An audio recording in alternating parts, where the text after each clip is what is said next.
കാതോലിക്ക ബാവ എന്ന് പറയുമ്പോൾ കേരളത്തിൽ ഇപ്പോൾ 3 കാതോലിക്ക ബാവമാരുണ്ട്. പുത്തൻകുരിശിലുള്ള യാക്കോബ സഭയുടെ കാതോലിക്ക ബാവ, തിരുവനന്തപുരത്തുള്ള മലങ്കര കത്തോലിക്ക സഭയുടെ കാതോലിക്ക ബാവ, എന്നാൽ ഇടയ്ക്ക് കോട്ടയത്തുള്ള ദേവലോക അരമനയിലുള്ള കാതോലിക്ക ബാവ. ആ കാതോലിക്ക ബാവയോടാണ് ഈ ദുഃഖവെള്ളിയാഴ്ച രാവിലെ എനിക്ക് സംസാരിക്കാനുള്ളത്.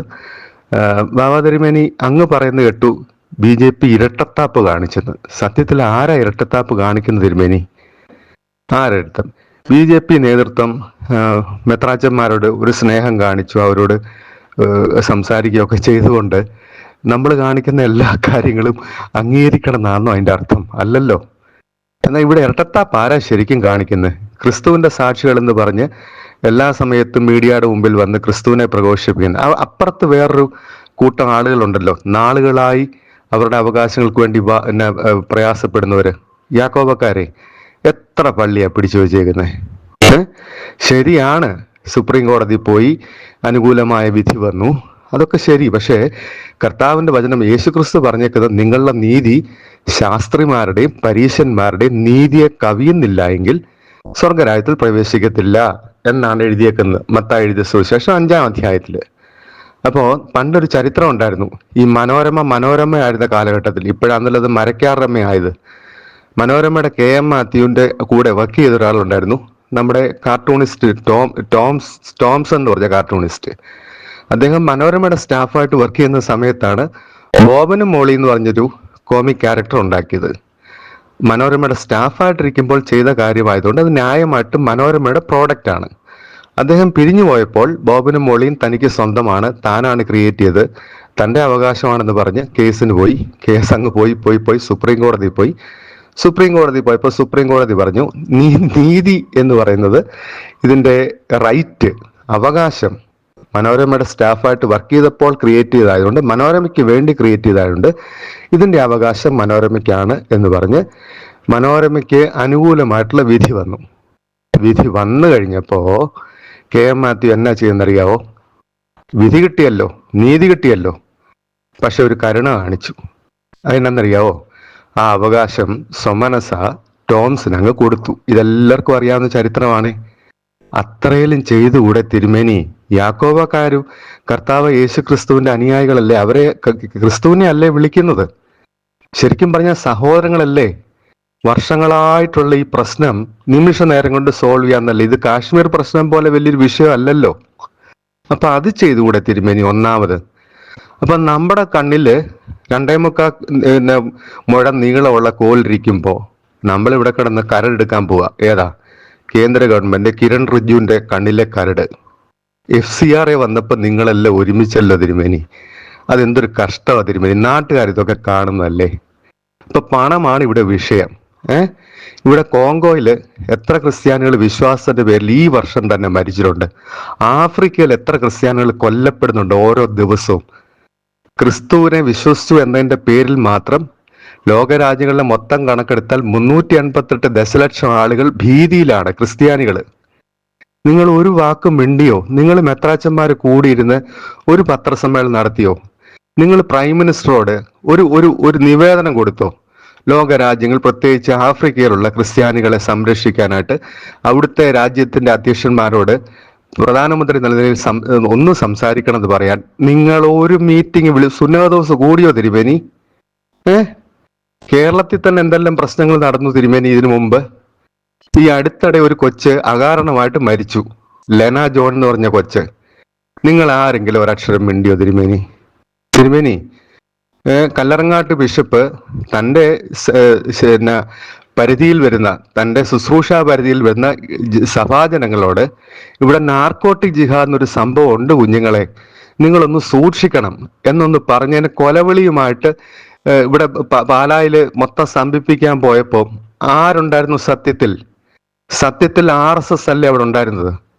അല്ലേ? അതല്ലേ? നിങ്ങൾ ആരെങ്കിലും ഒരക്ഷരം മിണ്ടിയോ തിരുമേനി? നിങ്ങൾ പണത്തിന്റെ കാര്യം വന്നപ്പോ, FCRയുടെ കാര്യം പറഞ്ഞപ്പോ നിങ്ങളെല്ലാം കൂടെ ഒരുമിച്ചിരിക്കണമെന്ന് അങ്ങനെ പ്രസ്താവന പത്രത്തിൽ വായിച്ച മരക്കാറമ്മയിലാന്ന് തോന്നുന്നു. പണ്ടായിരുന്നല്ലത് മനോരമ, ഇപ്പൊ അത് മരക്കാറമ്മയായല്ലോ. അപ്പൊ അതിൽ വായിച്ചതാ. അപ്പൊ ഇരട്ടത്താപ്പ് ആരാ ശരിക്കും തിരുമേനി കാണിക്കുന്നത്? ദൈവത്തിന്റെ വചനം പറയുന്നത്, മത്തായി സുവിശേഷത്തിന്റെ പറയുന്നത്, വ്യവഹരിച്ച് നിങ്ങളുടെ വസ്ത്രം എടുപ്പാൻ ഇച്ഛിക്കുന്നവന്, നിങ്ങൾ ഉടുപ്പെടുപ്പാൻ ഇച്ഛിക്കുന്നവന് നിങ്ങളുടെ പുതപ്പും കൂടെ കൊടുക്കുക, കോർക്കെടുക്കാൻ വരുന്ന ട്യൂണിക്ക് കൂടെ കൊടുക്കാന്നാ പറഞ്ഞേക്കുന്നത് അല്ലേ. 1 മൈൽ ദൂരം പോകാൻ നിർബന്ധിച്ചാൽ 2 മൈൽ ദൂരം പോകുക എന്നാണ് പറഞ്ഞേക്കുന്നത്. ഇതൊക്കെ പ്രഘോഷിക്കുക മാത്രമല്ല, ജീവിതത്തിൽ കൂടെ കാണിച്ചു കൊടുക്കേണ്ട നിങ്ങളാണ് ഇപ്പോൾ പണത്തിന്റെ പേരിൽ, കണക്കില്ലാതെ വരുന്ന FCRA പണത്തിന്റെ പേരിൽ നിങ്ങൾ കേന്ദ്ര ഗവൺമെന്റിനെ വിരൽത്തുമ്പിൽ നിർത്താൻ ശ്രമിക്കുന്നു. പക്ഷെ ഒരു കാര്യം മനസ്സിലാക്കിക്കോ, ഇവിടെ കേന്ദ്ര ഗവൺമെന്റ് ആർട്ടിക്കിൾ 370 എടുത്തു മാറ്റിയപ്പോ 57 മുസ്ലിം രാജ്യങ്ങൾ വിറപ്പിക്കാൻ നോക്കി, കേരളം കുലുങ്ങിയില്ല. അത് കഴിഞ്ഞ് CAA വന്നു, NRC വന്നു, മുത്തലാഖ് നിരോധിച്ചു, വഖഫ് ബില്ല് കൊണ്ടുവന്നു. ഇതെല്ലാം കൊണ്ടുവരിക മാത്രമല്ല പാസ്സാക്കുകയും ചെയ്തു. കേരളം കുലുങ്ങിയില്ല. അപ്പോ FCRയുടെ പേര് പറഞ്ഞ് പാലം പിടിച്ച് കേരളം കുലുങ്ങുന്നു വിചാരിച്ച് പാലം പിടിച്ച് കുലുക്കാനൊന്നും നിങ്ങൾ മെത്രാച്ചന്മാരൊന്നും നോക്കണ്ട. ഇവിടെ പാലവും കുലുങ്ങത്തില്ല, കേരളനും കുലുങ്ങത്തില്ല. അത് ദയവായിട്ട് മനസ്സിലാക്കിയാലും. അതുകൊണ്ട് ആവശ്യമില്ലാത്ത വിഷയത്തിൽ വെറുതെ, ഇത് ജനത്തിന് ഗുണമുള്ള കാര്യമല്ലല്ലോ. നിങ്ങൾ കാണിച്ചപ്പോൾ എന്ന പൊള്ളത്തരം, ഇരട്ടത്താപ്പ് സർവമാന ജനങ്ങൾക്ക് മനസ്സിലാക്കി. മെത്രാച്ചന്മാരോട് പ്രത്യേകം പറയാനുള്ള, മെത്രാച്ചന്മാരെ നിങ്ങളെ ആളുകൾക്ക് ഇഷ്ടമാണ്, ബഹുമാനമാണ്. ക്രിസ്തീയ സഭ സുവിശേഷ വേലയും ജീവകാരുണ്യ പ്രവർത്തനവും ചെയ്യുന്നില്ല എന്നൊന്നും അല്ല പറഞ്ഞത്. സത്യം പറഞ്ഞാൽ ഇപ്പോഴും ഇന്ത്യയിൽ ഏറ്റവും കൂടുതൽ ജീവകാരുണ്യ പ്രവർത്തനം ചെയ്യുന്ന, ഏറ്റവും കൂടുതൽ ചെയ്യുന്നത് ക്രിസ്ത്യൻ ചർച്ച് തന്നെയാണ്. അത് അംഗീകരിച്ചുകൊണ്ട് തന്നെയാണ് പറഞ്ഞത്. പക്ഷേ ഈ 16 കോടിയുടെ പള്ളി എന്തിനാ വെക്കുന്നത്? 2500 ഇടവകക്കാരുണ്ടെങ്കിൽ എന്തിനാ 16 കോടിയുടെ പള്ളി? ഇത്ര ആർഭാടത്തിന്റെ ആവശ്യമുണ്ടോ? അതൊരു 2 കോടിക്കകത്തോ 2.5 കോടിക്കകത്തോ നിർത്തിക്കൂടെ? ആഴ്ചയിൽ ഒരിക്കൽ ഞായറാഴ്ച മാത്രം കർത്താവിനെ ആരാധിക്കാൻ കൂടുന്നെന്ന് പറഞ്ഞാൽ അടുത്ത് 2.5 കോടിയുടെ ഒരു പള്ളി പോരെ? പോട്ട് 5 കോടി ആയിക്കോട്ടെ, ബാക്കി 11 കോടി ജീവകാരുണ്യ പ്രവർത്തനത്തിൽ ഉപയോഗിച്ചുകൂടെ? അങ്ങനല്ലേ അത് ചെയ്യേണ്ടത്. അപ്പോ ഈ വക കാര്യങ്ങളെ പറ്റി ഈ ദിവസങ്ങൾ നിങ്ങൾ ചിന്തിക്കണം. പ്രത്യേകിച്ച് ഹാശാഴ്ചയായിട്ട് ഇങ്ങനെ പറയേണ്ടി വന്നതിൽ, ഞാൻ ഈ ഹാശാഴ്ച എന്ന് പറയുമ്പോൾ തന്നെ എൻ്റെ റൂട്ട് എന്തുവാന്ന് അങ്ങേക്ക് അറിയാമല്ലോ ബാബ തിരുമേനി. അപ്പോ ദയവായിട്ട്, അതുകൊണ്ട് ഞാൻ യാക്കോബക്കാരനെന്ന് ചിന്തിക്കില്ല കേട്ടോ, ദയവായിട്ട് ഇത്തരം പ്രകടനങ്ങൾ, പ്രഹസനങ്ങൾ ഒഴിവാക്കുക മെത്രാച്ചന്മാരെല്ലാവരും. അത് മഹാമോശമാണ്. ജനങ്ങൾ ഇതെല്ലാം കാണുന്നതാണ് തിരുമേനിമാരെ. അതുകൊണ്ട് ദയവായിട്ട്, പിന്നെ നിങ്ങൾ പറഞ്ഞിടത്തൊന്നും ആരും വോട്ട് ചെയ്യാൻ പോകുന്നില്ല എന്നുള്ളത് നിങ്ങൾക്ക് നന്നായിട്ട് അറിയാം. മെത്രാച്ചന്മാർ പറഞ്ഞ് വോട്ട് ചെയ്യുന്ന അതൊക്കെ 10-30 വർഷം മുമ്പായിരുന്നു. ഇപ്പോ മെത്രാച്ചന്മാരും സഭാധ്യക്ഷന്മാരും പറയുന്നിടത്തല്ല ജനങ്ങൾ വോട്ട് ചെയ്യുന്നത്. എന്തിനാ പറയുന്നത്? നിങ്ങളെ കൊണ്ട് നടക്കുന്ന, കൂടെ നടക്കുന്ന, ഡ്രൈവിംഗ് ജോലി ചെയ്യുന്ന സഹോദരന്മാർ പോലും നിങ്ങൾ പറഞ്ഞിടത്ത് വോട്ട് ചെയ്യുമോ? ഇല്ല. അതാ സത്യം. പിന്നെ ഇത് പേടിപ്പിക്കാൻ കൊള്ളാം. ആരെ? VD സതീശനെയും പിണറായി വിജയനെയും ഒക്കെ പേടിപ്പിക്കാൻ കൊള്ളാം. അതൊരു പരിപാടിയാ. അത് നിങ്ങൾ ചെയ്തു. ഇതെങ്ങനാ മനസ്സിലാക്കുന്നത് ചോദിച്ചാൽ, ഇപ്പൊ തന്നെ FCRA എന്ന് പറഞ്ഞ പല യൂട്യൂബ് ചാനലിലും പല പ്രോഗ്രാംസ് വന്നിട്ടുണ്ട്. FCRA പറ്റിയുള്ള ചർച്ചകൾ വന്നിട്ടുണ്ട്. ചുമ്മാ തന്നെ കമന്റ് ബോക്സിൽ നോക്കിയാൽ മതി, ക്രിസ്ത്യൻ പേരുള്ള ആളുകളുടെ റിപ്ലൈ എന്തോന്ന് അവിടെ കാണാം. അത് കാണുമ്പോൾ തന്നെ അറിയാമല്ലോ, വിശ്വാസികൾക്ക് ഒരു വലിയ കാര്യമല്ല. വിശ്വാസികളെ എല്ലാം ചാക്കിട്ട് പിന്നെ തിരിച്ചു നിർത്താനൊന്നും ചിന്തിച്ചാൽ നടക്കുന്ന കാര്യമില്ല. അതൊന്ന്. പിന്നെ BJPക്ക് കേരളത്തിലെ 1-2 അസംബ്ലി സീറ്റ് കിട്ടിയിട്ട് ഒന്നും ചെയ്യാനില്ല. അടുത്തൊരു 10-25 വർഷത്തേക്ക് ഈ നിലയ്ക്കാ പോകുന്നെങ്കിൽ ഇന്ത്യ BJP തന്നെ ഭരിക്കത്തുള്ളൂ. പിന്നെ എടുത്തു പറയാനുള്ള കാര്യം തിരുമേനി, ഞാൻ എന്തുകൊണ്ടാ BJPക്കാരനല്ലാഞ്ഞിട്ടും BJPക്ക് വേണ്ടി സംസാരിക്കുന്നത് ചോദിച്ചു കഴിഞ്ഞാൽ, ദൈവത്തിന്റെ വചനമാണ്, ബൈബിളാണ്. ബൈബിളിനകത്ത് ഇസ്രായേലിനോട് ദൈവം നൂറ്റാണ്ടുകളായിട്ട് പ്രവാചകന്മാരെ വിട്ട് സംസാരിപ്പിച്ചിട്ട് ഒന്നും നടക്കാതെ വന്നു. അങ്ങനെ അങ്ങ് ദൈവത്തിൽ നിന്ന് അകന്നു പോയപ്പോ ദൈവം ബാബിലോണിൽ നിന്നൊരു രാജാവിനെ അങ്ങോട്ട് വിട്ടായിരുന്നു,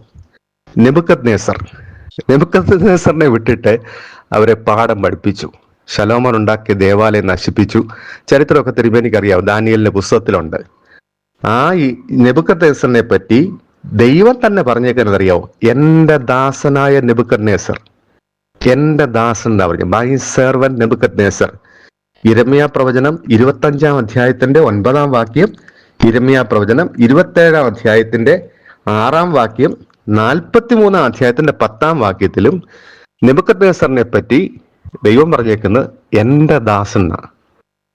എന്റെ ഒരു വിശ്വാസം, ഇവിടെയുള്ള വൃത്തികേടുകൾ ക്രിസ്ത്യാനികളുടെ നിന്ന് മാറ്റാനായിട്ട് ദൈവം അപ്പോയിന്റ് ചെയ്ത നരേന്ദ്രമോദി എന്ന് ഞാൻ വിശ്വസിക്കുന്നു.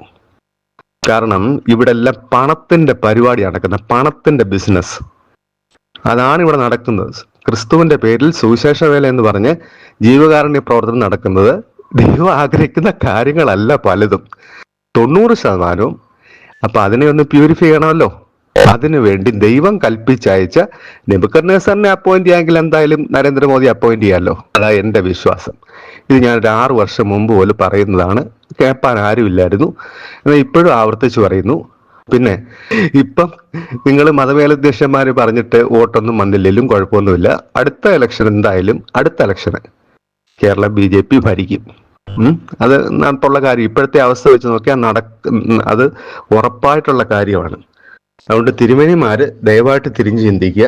പിന്നെ എനിക്ക് പറയാനുള്ള ഏറ്റവും അവസാനം പറയാനുള്ള ബാബാ തിരുമേനിയോട്, ബാബാ തിരുമേനി എല്ലാ ഞായറാഴ്ചയും പരിശുദ്ധനായ പൗലോസ് ശ്ലീഹാ റോമർക്ക് എഴുതിയ ലേഖനത്തിൽ നിന്നും ഹബീബായ് ബാറയ്ക്കുമോർ ഏതെങ്കിലും വായിക്കുന്നതിന് മുമ്പ് ഒരു ഭാഗം വായിക്കുമല്ലോ. ആ റോമർക്ക് എഴുതിയ ലേഖനം 13-ാം അധ്യായത്തിൽ പറയുന്നു, ഏത് മനുഷ്യനും ശ്രേഷ്ഠാധികാരങ്ങൾക്ക് കീഴടങ്ങട്ടെ, ദൈവത്താൽ അല്ലാതെ ഒരധികാരവും ഇല്ലല്ലോ. ഉള്ള അധികാരങ്ങളോ ദൈവത്താൽ നിയമിക്കപ്പെട്ടിരിക്കുന്നു.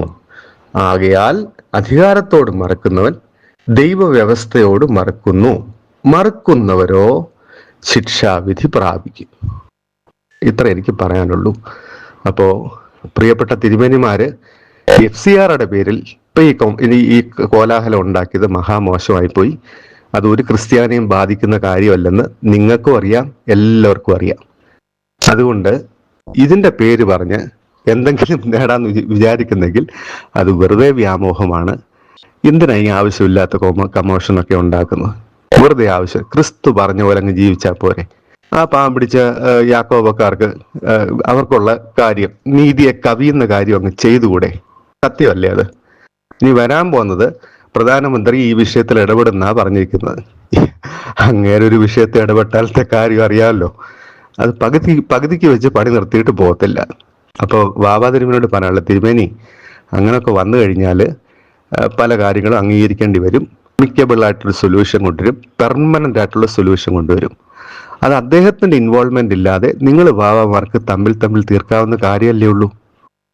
അദ്ദേഹം ഇൻവോൾവ് ചെയ്ത് തീർത്താൽ ക്രെഡിറ്റ് അദ്ദേഹം കൊണ്ടുപോകും. പിന്നെ അന്നേരം പരിതപിച്ചിട്ട് കാര്യമുണ്ടോ? പ്രധാനമന്ത്രി പ്രൈം മിനിസ്റ്റർ നരേന്ദ്രമോദിയാണ് വർഷങ്ങളായിട്ടുള്ള സഭാതർക്കം അവസാനിപ്പിച്ചതെന്ന് ആളുകൾ പറയുന്നതുകൊണ്ട് എന്തുവാ അന്നേരം പരിഭവം പറയാനുള്ളൂ? ഒന്നും പറയാനില്ല, അംഗീകരിച്ചല്ലേ പറ്റത്തുള്ളൂ. BJP സ്കോർ ചെയ്യുകയും ചെയ്യും, ഉറപ്പായിട്ടുള്ള കാര്യമാണേ. പിന്നെ യാക്കോബക്കാര് കൂട്ടത്തോടെ BJPക്ക് അല്ലേ വോട്ട് ചെയ്യത്തുള്ളൂ അല്ലേ? എന്നാൽ ഇത് നിങ്ങൾക്ക് തന്നെ ഒരു മേശയുടെ ചുറ്റും സംസാരിപ്പിച്ച് അങ്ങ് അവസാനിപ്പിച്ചുകൂടെ? അതൊക്കെയല്ലേ ചിന്തിക്കേണ്ടത്? ലോകരാജ്യങ്ങളിൽ എത്രയോ പേര് ക്രിസ്തീയ വിശ്വാസത്തിന്റെ പേരിൽ കൊല്ലപ്പെടുന്നു. അതിനുവേണ്ടി ഒന്ന് ശബ്ദിച്ചുകൂടെ? കല്ലറങ്ങാട്ട് പിതാവിന് ഒരു ഇഷ്യൂ വന്നപ്പോൾ നിങ്ങൾ ആരും ഈ വോയിസ് വരുത്തില്ലല്ലോ. അതൊക്കെ ഒന്ന് ചിന്തിച്ചുകൂടെ? ഇത്രയും പറഞ്ഞുകൊണ്ട് അവസാനിപ്പിക്കുന്നു. ഈസ്റ്റർ ദിനത്തില് പ്രസംഗിക്കുമ്പോൾ ദയവായിട്ട് ഓർക്കുക, കർത്താവ് പിറന്ന് കിടക്കാൻ സ്ഥലമില്ലാഞ്ഞ് തെരഞ്ഞെടുത്തത് കാലിത്തൊഴുത്ത, പശുത്തൊഴുത്ത്. സകല അഖിലാണ്ടത്തിന്റെ ഉടയനാന്ന് നസ്രായനാന്ന് യേശു ഭൂമിയിൽ അവതരിച്ചപ്പോ വഴിയരികിൽ പ്രസവിച്ചു, കാലിത്തൊഴുത്തിൽ കിടത്തി എന്നാ വന്നത്. കാലിത്തൊഴുത്തിൽ പശു, ചാണകം. ചിന്തിക്കുന്നുണ്ട്, ദൃഷ്ടാന്തമുണ്ട് തിരുമേനി. i2i News, an eye for truth. i2i News subscribe ചെയ്തിട്ടില്ലാത്തവർ ഇപ്പോൾ തന്നെ സബ്സ്ക്രൈബ് ചെയ്യുക. നോട്ടിഫിക്കേഷൻ ലഭിക്കുവാൻ ബെൽ ബട്ടണും അമർത്തുക.